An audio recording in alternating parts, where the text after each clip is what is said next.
the Chevy Tahoe and gives every passenger ample room and comfort. The third row's accessibility is particularly impressive, allowing even adults to get in and out without much more effort than it takes to sit in the second row.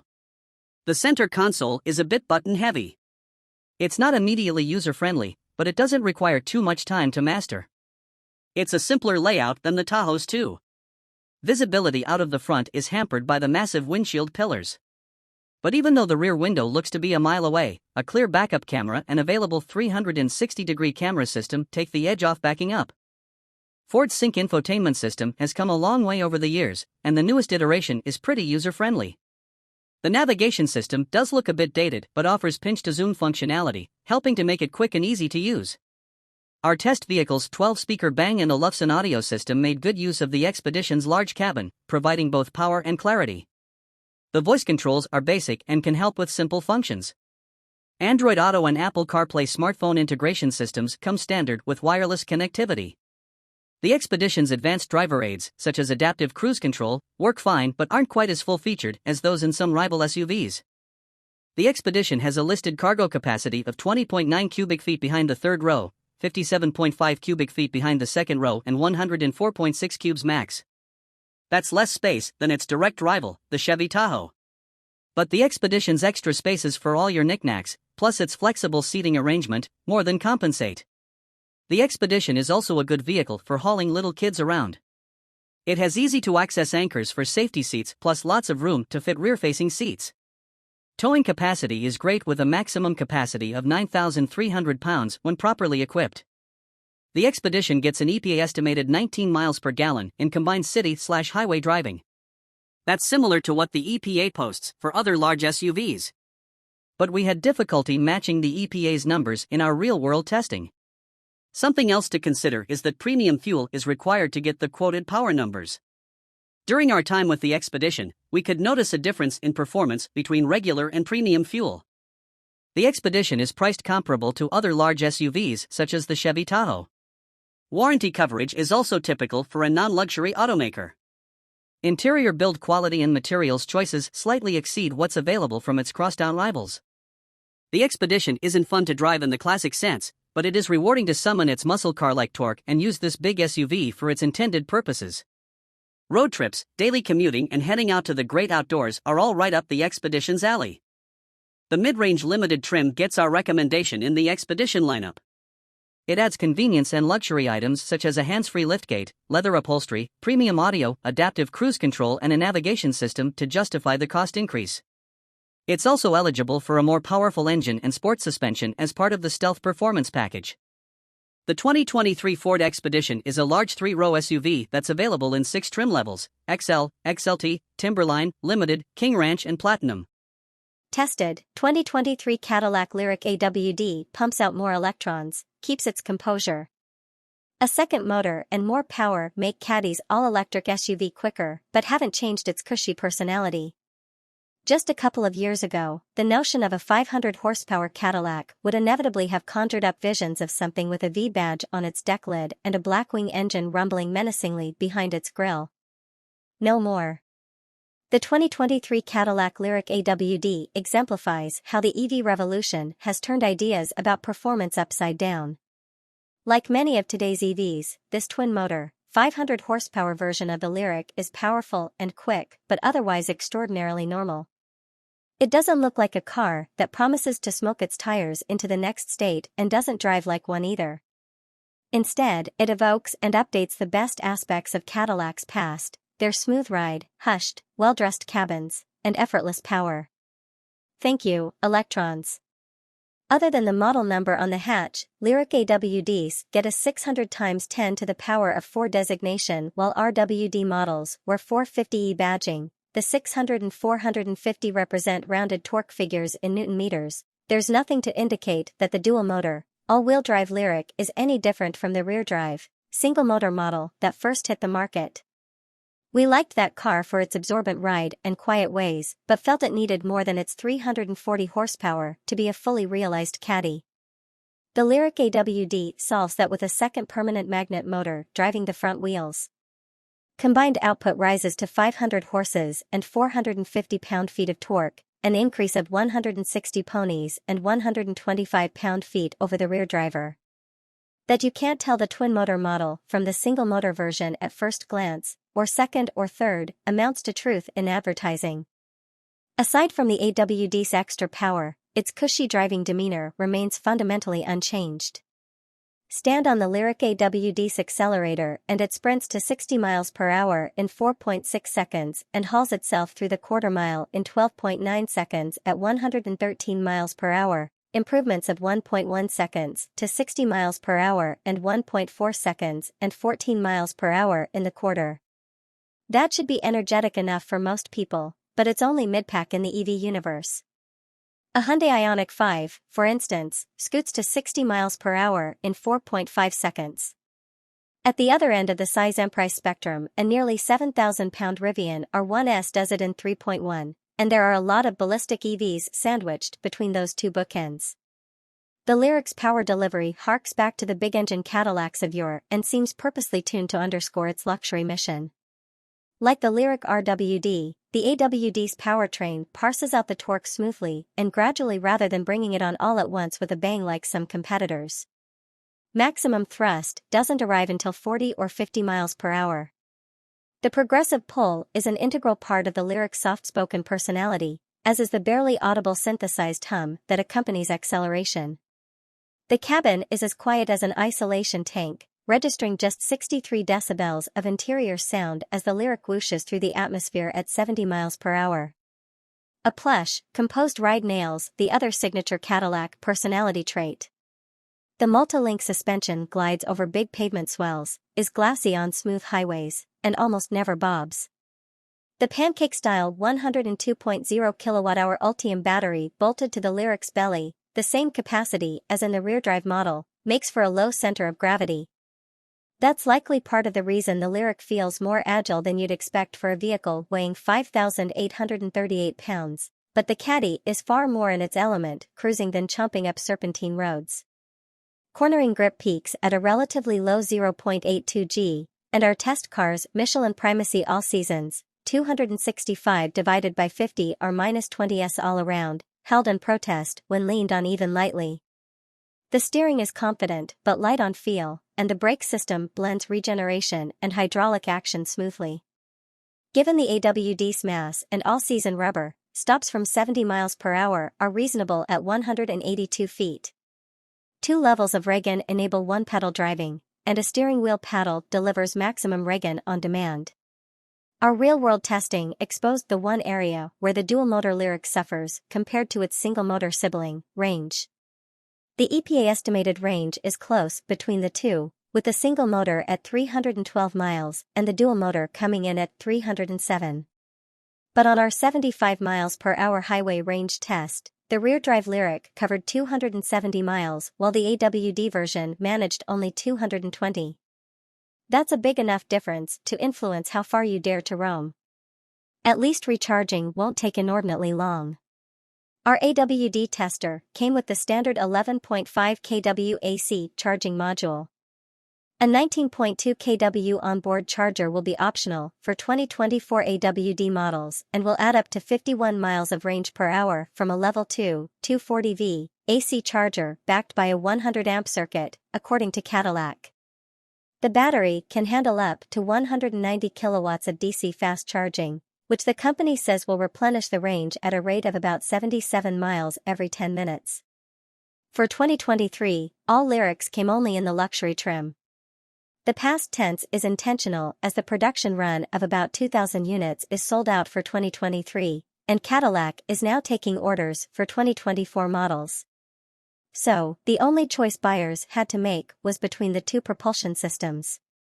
Since they're on even footing, the dual motor has the same roomy, handsomely designed interior as the single motor. It's a welcoming, luxurious cabin featuring nice lines, handsome leather seating, tasteful brightwork, and good-looking wood. Convenient storage spots abound, but there are also several human-machine interface issues. The 33-inch diagonal curved display that's home to the gauge cluster and many of the car's functions looks slick but forces you to click through several screens to access menus and submenus, controlling everything from the 19-speaker AKG audio system to the standard Google Assistant. Most climate controls are conveniently located in a row of hard buttons in the center stack area, but you must still call up the HVAC menu to sync driver and passenger temperature settings. The door-mounted switches that control front seat massage and lumbar adjustments are fussy. GM's usually excellent Super Cruise hands-free driving system cut out multiple times on a short stretch of interstate for no apparent reason. And we still smile at what look like exterior door handles. They're actually large push buttons for the door's electric latches and are awkward to use. The Lyriq offsets those trespasses, and the fact that it doesn't offer such features as heated rear seats or second-row HVAC controls, with a grand slam on value. Our test car stickered for $65,615, which included the loan option of $625 for its stellar black metallic paint. It felt more expensive than that. Better still, the Lyriq is eligible for the government's $7,500 EV tax credit, and the price jump from RWD to the more powerful AWD powertrain is a mere $2,000. Those 500 well-mannered horses are worth every penny, as is the EV that comes with them. 2023 Mercedes-Benz GLC 300 Formatage. As goes the Mercedes-Benz C-Class, so goes its sport utility sibling, the GLC Class. Benz's compact executive sedan received a comprehensive makeover for 2022, adding a 48-volt mild hybrid system to the powertrain and overhauling the looks, the cabin, and the tech therein. Now, it's the GLC's turn, and while the 2023 GLC 300 may not look all that different from the outside, it's grown a bit and picked up some notably nicer accoutrements. The 2023 GLC 300 hides its newly envisioned dimensions well in pictures, but it does appear portlier in person. With the wheelbase unchanged at 113.1 inches, and length expanding 2.4 inches to 185.7 inches, all that growth goes right to overhang, an observation our bathroom mirrors are all too familiar with. Luggage capacity is up by nearly 3 cubic feet, to 22 total. Since the wheelbase is unchanged, it shouldn't come as a surprise that front and rear legroom change by just 0.1 inch, the front shorter, rear longer, and feel no different in the new model. A few other dimensions have been massaged to boost aerodynamic slip. The GLC 300's drag coefficient now measures 0.29, an improvement of 0.02 over the outgoing model. Overall height is down 1/10 of an inch, the front track grows by 0.3 inch, and the rear track is nearly a full inch wider than before. Weight is up a fair bit, to 4,406 pounds versus the 4,122 pounds we measured in a 2020 model. Whether it's purchased with rear or all-wheel drive, a $2,000 upcharge, the GLC 300 is now a 48-volt mild hybrid. The integrated starter generator bolts up to a turbocharged 2.0-litre inline-4, producing the same 255 horsepower as before, but torque rises 22 pound-feet to 295. The electric motor can add up to 23 horsepower and 148 pound-feet, but not at peak. That motive force gets routed to the wheels by way of a smooth-shifting 9-speed automatic transmission. With nearly 300 additional pounds of mass being shoved around and only 22 extra pound-feet on tap, the 2023 GLC 300's acceleration suffers, but not by much. The GLC 300 reaches 60 miles per hour in 5.7 seconds, 0.3 seconds behind the 2020 model. The story's similar in the quarter, with the 2023 model crossing the line in 14.4 seconds at 95 miles per hour, a negligible difference to the 2020's 14.2-second run at 96 miles per hour. These numbers remain superior to the last BMW X330i we tested, and they're about even with the Audi Q5 Some of this comes from the tires, which on the 2020 model had 235 divided by 55 R-19 Pirelli Scorpion Verde. All-season run flats at all four corners. Our 2023 example wears wider, staggered AMG wheels, $850, and rolls on 20-inch Continental Eco Contact 6 summer rubber measuring 255/45 up front and a whopping 285/40 in the rear. That Rubenesque contact patch certainly helps explain our improved skid pad figure of 0.88 G, besting the old GLC's 0.85 G, not that impressive, though, when accounting for the transition from all-season to summer tires. Mercedes's tweaks to the 2023 GLC Formula boost EPA estimated highway economy to 31 miles per gallon, 3 miles per gallon more than the outgoing model. The GLC 300's newfound electrification also sweetens the SUV's on-road demeanor. This stop-start is among the smoothest on the market, reviving the gas engine with nary a shudder. Under deceleration, it's difficult to notice when the engine shuts off for low-speed coasting. This smoothness extends to the steering, painfully so, as it's devoid of off-center buildup and is just numb all around, and the brakes, which are easy to modulate for consistently smooth stops. The remaining parts of the Merc's driving experience would be best summed up as sport adjacent. The GLC's standard adaptive dampers keep things nice and smooth over mildly uneven parts of the roadway, and body motions are well controlled, but more dramatic humps and bumps transfer a good bit of motion inside. If we were ordering our own GLC 300, we'd stick with the standard 18-inch wheels, with tires that have thicker sidewalls and should deliver a better ride on Michigan's Martian roadscape. Chuck the GLC into a corner and, sure, it'll lean more than a C-Class, but it stays well sorted and makes a good case for taking the long way back from school drop-off. The four-banger sounds pretty good when you give it the beans too. It's a damn shame about that steering considering how well sorted the rest of this car is. If your commute has more traffic lights than curves, you're in luck, because now you can appreciate just how much better the GLC 300's interior is. The waterfall-like center console shape remains, but the rest has been revamped to match the style found in other Mercedes vehicles, and it works well.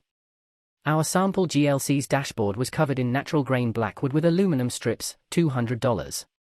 The steering wheel has been upgraded with a sharper design, but fans of physical buttons will find very few anywhere inside, a point of occasional frustration, as the capacitive directional pads on the steering wheel spokes are way too easy to activate by accident. The panoramic roof, $1,500, features a thinner cross strut too, not that anyone would notice. Do you love screens? Well, the GLC is a modern Mercedes, so you'd better. The old model's deep-gauge binnacle has been trashed in favor of a 12.3-inch display with multiple layouts, and the capability to display a full navigation map. The 11.9-inch standard center touchscreen runs the latest iteration of MBUX infotainment software, which is responsive, sufficiently easy to navigate, and includes wireless smartphone mirroring. The center display will pick up and reflect greasy fingerprints like nobody's business, so take your preschool instruction to heart and wash your hands often. While the GLC 300 4MATIC's $50,250 base price is in line with the segment, things can get expensive in a hurry. We're staring down an as-tested price of $65,950. Some of that comes from the top Pinnacle trim's $4,450 price bump, but standalone options sure aren't cheap either. More aggressive AMG line styling will set you back $3,450, although the night package's blacked-out trim only adds $200 to the bottom line. The driver assistance package contains all the usual active and passive driver aids for an extra $1,950. Even this specific shade of cardinal red metallic is a hefty $1,750. Despite the bit of sticker shock, the 2023 Mercedes-Benz GLC 300 4MATIC is a strong contender in the Entralux department. Its cabin is vastly improved over its predecessors, while its new hybrid components add a dollop of smoothness to around-town duties. Yet it still can let loose and have a little fun, even with the extra junk in the trunk. Cars are Andrew Croc's jam, along with Boysenberry.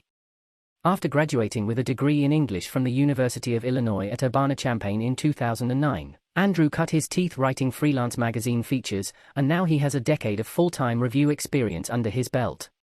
A Chicagoan by birth, he has been a Detroit resident since 2015. Maybe one day he'll do something about that half-finished engineering degree. 2024 Lamborghini Huracan Starato exits in a cloud of dust. Off-roading in a Lamborghini Huracan isn't anything new to us. We've mowed the lawn at triple-digit speeds through Virginia International Raceway's daunting uphill S's. On another occasion, we ended up behind the guardrail and in the woods of VIR's Patriot course. Don't ask. Those excursions occurred involuntarily. The thought of willingly exiting the tarmac and throwing a Huracan into the dirt is insane. But nothing about the dual-purpose Lamborghini Huracan Starato is rational. What makes the Huracan Starato special? Just look at the thing's bulging fenders, the rally-inspired light pods grafted onto its angular nose, the roof-mounted snorkel and optional luggage rack, and the oddest-looking tires to be fitted to a Huracan. It's clear this is not a typical supercar. The Starato is part Bruce Wayne, but mostly Max Rokitansky. A little touch of class but all badass, this is the first Lamborghini since the LM002 to wear dirt well. The Starato isn't a byproduct of Porsche transforming the 911 into an off-road buggy with the Dakar. Lamborghini's concept dates back to 2017, when the engineering team, hot on the heels of working on the Urus, realized there was more left in the LP610-4 all-wheel drive platform. Why not fit it with longer electronically controlled dampers and softer springs to provide 1.7 inches more ground clearance than the Evo and softer anti-roll bars to enable more articulation? If you build it, they will come. And they came in droves. The Starato became instantly popular before anyone had driven one. The number that Lamborghini would produce increased again and again, finally reaching 1499, all quickly spoken for despite a $278,972 sticker. It was the end of the Huracan's journey. As in all Hurons that came before it, the heart and soul of the Starato remains the enthralling 5.2-litre V10, which has a furious soundtrack as 10 pistons pump and 40 titanium valves suck and blow air. In the Starato, the V10 generates 602 horsepower, down 29 horses from the same engine in the previous STO and Technica variants. Until now, Hurons have drawn air into the intakes from openings ahead of the rear wheels. To no surprise, when you're kicking up dust and dirt, low air intakes are a terrible idea. Lamborghini's fix is the rooftop snorkel, previously used on the STO to move air through the engine bay and here serving as the Starato's windpipe. Its flow path is more restrictive, resulting in the reduction of horsepower. Driving the Huracan Starato. Sure, the Starato has enhanced approach, breakover, and departure angles, but none of that matters much at Chuckwalla Valley Raceway. The off-road wedge obliterates the front straight. Stand on the firm, if a bit sensitive, brake pedal that modulates the standard carbon ceramic brakes, and the Starato, fitted with Bridgestone all-terrain tires, more on those later, twerks its way into turn 1. The tires beg for mercy under load exiting turn 3, and sport mode allows a copious amount of sideways playfulness. On this day, we'll ignore turning down into turn 4 and instead flip the steering wheel toggle to rally mode and drive off into the sun-baked desert. Willingly plowing the Starato into the sand feels unnatural, but with a left-right twist of the fuzzy steering wheel, the quick, fixed-ratio steering rack is an all-star for setting up a Scandinavian flick.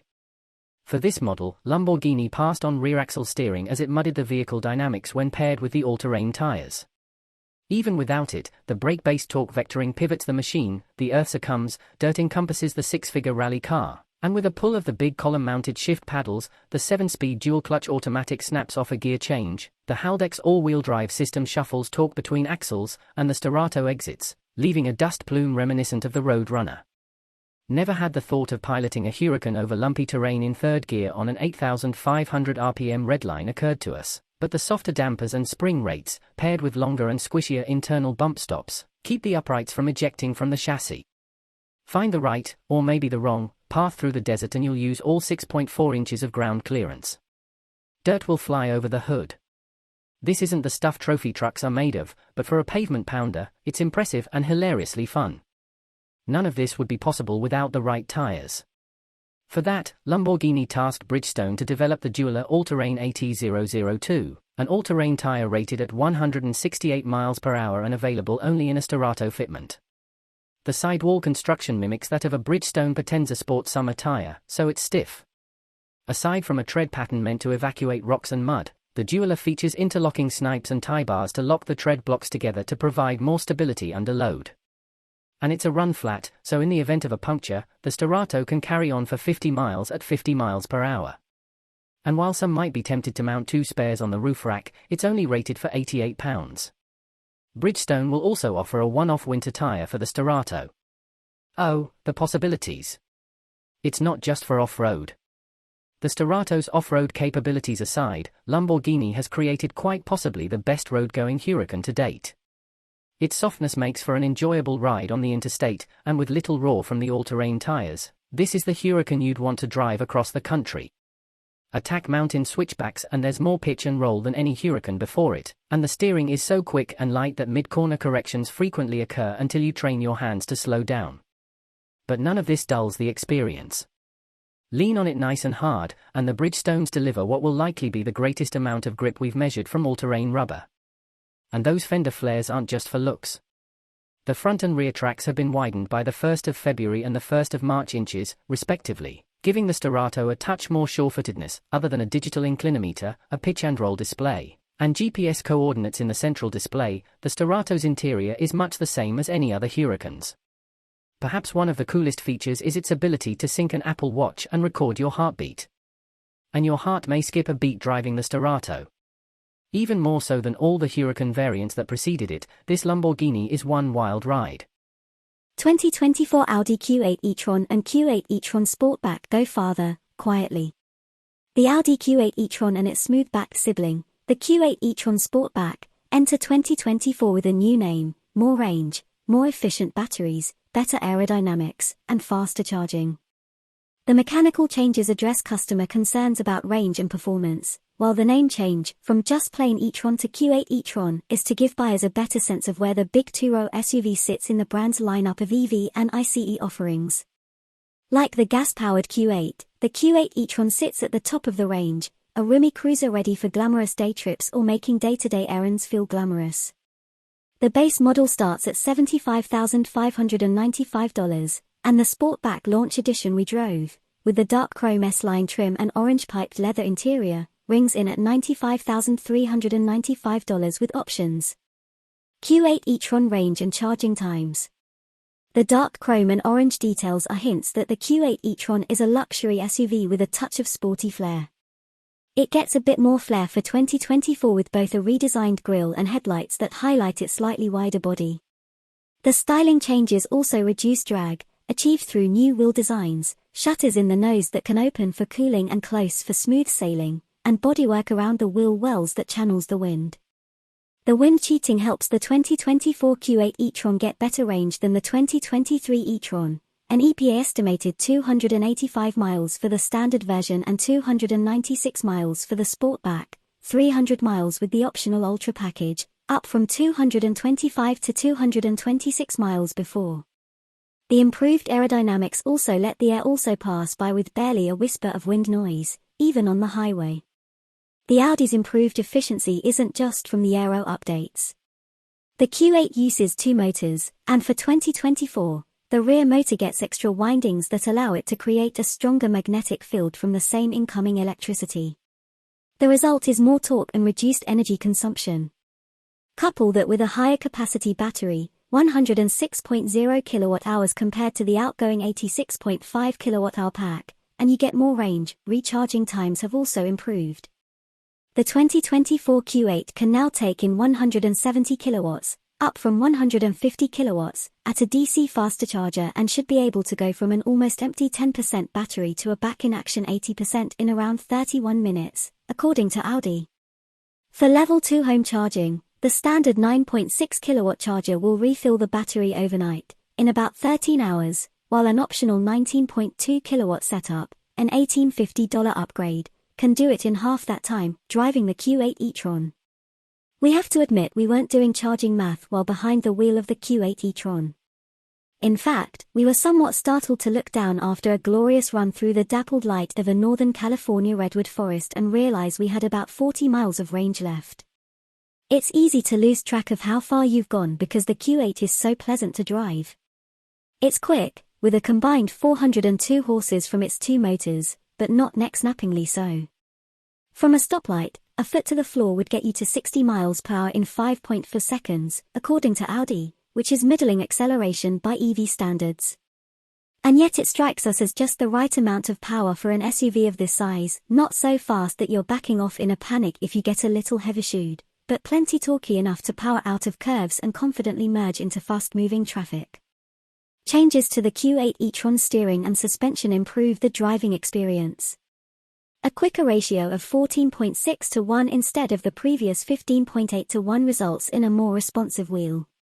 The front suspension gets a stiffer bushings, and the adaptive air springs, which offer 3.0 inches of height adjustment, soak up bumps and ruts with aplomb. Along with the suspension settings, the Q8 offers 7 different drive modes, which alter ride height, accelerator response, steering feel, stability control programming, and power delivery. Brake energy regen can be adjusted via paddles on the steering wheel, and the most aggressive setting will just about bring the car to a complete stop. The brake feel is fantastic, with no grabby spots in the pedal travel as the Q8 transitions from regen to friction braking. As is often the case on California's Highway 1, we had to stop several times due to road construction. In the Q8 e-tron Prestige, with its massaging seats, the delay afforded the opportunity to kick back and admire the drifting coastal fog as it floated gently over the panoramic glass roof. Well, during the second stop, we were able to do this. The first one was spent delving through the extensive menus in the 10.1-inch upper display screen to figure out how to turn off the various lane-keeping beeps. For the record, it's in both the settings menu and on the end of the turn signal stalk. The Q8 is screen-heavy, with a second display for climate controls below the main infotainment screen. There's also screen-based instrumentation, and in the Prestige trim we drove, a head-up display. The Q8's interior is much like the exterior, with a design that could be more radical but certainly won't upset anyone. The center console layout doesn't make the best use of space for storage, with cup holders crammed up against the shifter and the vertical phone slot, but there is a left side drawer in the dash that's perfect for parking garage tickets and secret snacks. Human space is excellent, the seats are comfortable both front and rear even in the sloped roof Sportback. Electric vehicles and SUVs lend themselves to comfort and luxury. Audi was wise to recognize that and not attempt to make the Q8 too focused on handling or acceleration. The improved range means less worry about recharging, allowing drivers to relax and enjoy the smooth, quiet ride. 2024 Audi Q8 e-tron and Q8 e-tron Sportback go farther, quietly. The Audi Q8 e-tron and its smooth-backed sibling, the Q8 e-tron Sportback, enter 2024 with a new name, more range, more efficient batteries, better aerodynamics, and faster charging. The mechanical changes address customer concerns about range and performance, while the name change, from just plain e-tron to Q8 e-tron, is to give buyers a better sense of where the big two-row SUV sits in the brand's lineup of EV and ICE offerings. Like the gas-powered Q8, the Q8 e-tron sits at the top of the range, a roomy cruiser ready for glamorous day trips or making day-to-day errands feel glamorous. The base model starts at $75,595, and the Sportback Launch Edition we drove, with the dark chrome S-line trim and orange piped leather interior, rings in at $95,395 with options. Q8 e-tron range and charging times. The dark chrome and orange details are hints that the Q8 e-tron is a luxury SUV with a touch of sporty flair. It gets a bit more flair for 2024 with both a redesigned grille and headlights that highlight its slightly wider body. The styling changes also reduce drag, achieved through new wheel designs, shutters in the nose that can open for cooling and close for smooth sailing, and bodywork around the wheel wells that channels the wind. The wind cheating helps the 2024 Q8 e-tron get better range than the 2023 e-tron. An EPA estimated 285 miles for the standard version and 296 miles for the Sportback, 300 miles with the optional Ultra package, up from 225 to 226 miles before. The improved aerodynamics also let the air also pass by with barely a whisper of wind noise, even on the highway. The Audi's improved efficiency isn't just from the aero updates.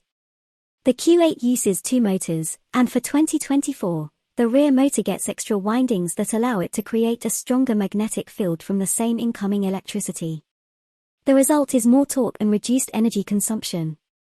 Couple that with a higher capacity battery, 106.0 kWh compared to the outgoing 86.5 kWh pack, and you get more range. Recharging times have also improved. The 2024 Q8 can now take in 170 kilowatts, up from 150 kilowatts, at a DC faster charger and should be able to go from an almost empty 10% battery to a back-in-action 80% in around 31 minutes, according to Audi.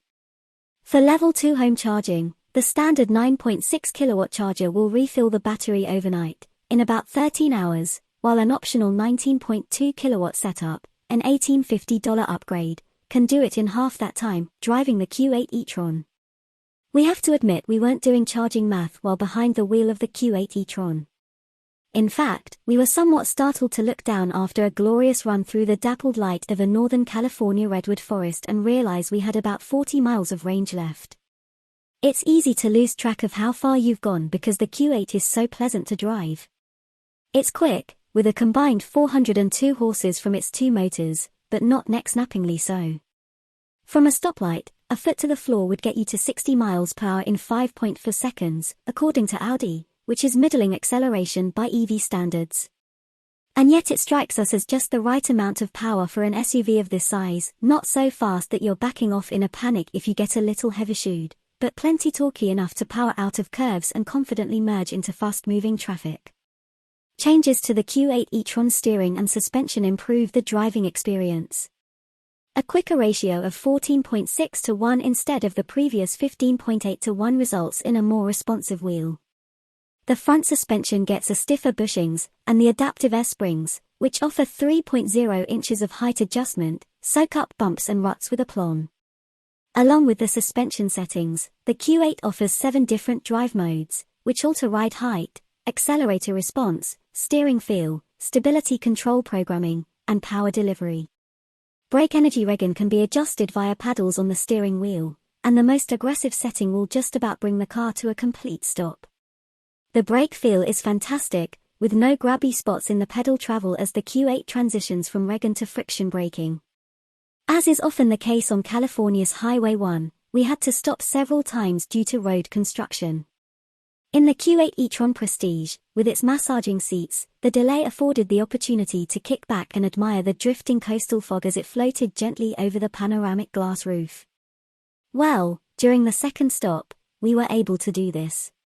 The first one was spent delving through the extensive menus in the 10.1-inch upper display screen to figure out how to turn off the various lane-keeping beeps. For the record, it's in both the settings menu and on the end of the turn signal stalk. The Q8 is screen-heavy, with a second display for climate controls below the main infotainment screen. There's also screen-based instrumentation, and in the Prestige trim we drove, a head-up display. The Q8's interior is much like the exterior, with a design that could be more radical but certainly won't upset anyone. The center console layout doesn't make the best use of space for storage, with cup holders crammed up against the shifter and the vertical phone slot, but there is a left side drawer in the dash that's perfect for parking garage tickets and secret snacks. Human space is excellent, the seats are comfortable both front and rear even in the sloped roof sportback. Electric vehicles and SUVs lend themselves to comfort and luxury. Audi was wise to recognize that and not attempt to make the Q8 too focused on handling or acceleration. The improved range means less worry about recharging, allowing drivers to relax and enjoy the smooth, quiet ride. Beneath the purple skin specific to this commemorative edition 50 jar that celebrates a half-century of BMW's M division, and shared by all M3 competition models, is a stonking 503 horsepower twin-turbo 3.0-litre inline-six. With launch control engaged and the boost holding above 15.0 psi, the quickest ever 3 Series leaps to 30 miles per hour in 1 second. The scoot to 60 miles per hour takes 2.8 seconds, and the quarter-mile passes in 11.0 seconds at 124 miles per hour. All-wheel drive comes standard on the Edition 50 jar and can be had on any other M3 comp for $4,000. It adds roughly 150 pounds to the curb weight, but the additional traction helps the 50 jar clobber its rear drive counterpart by 0.7 and 0.6 second in the 60 miles per hour and quarter-mile drags, respectively.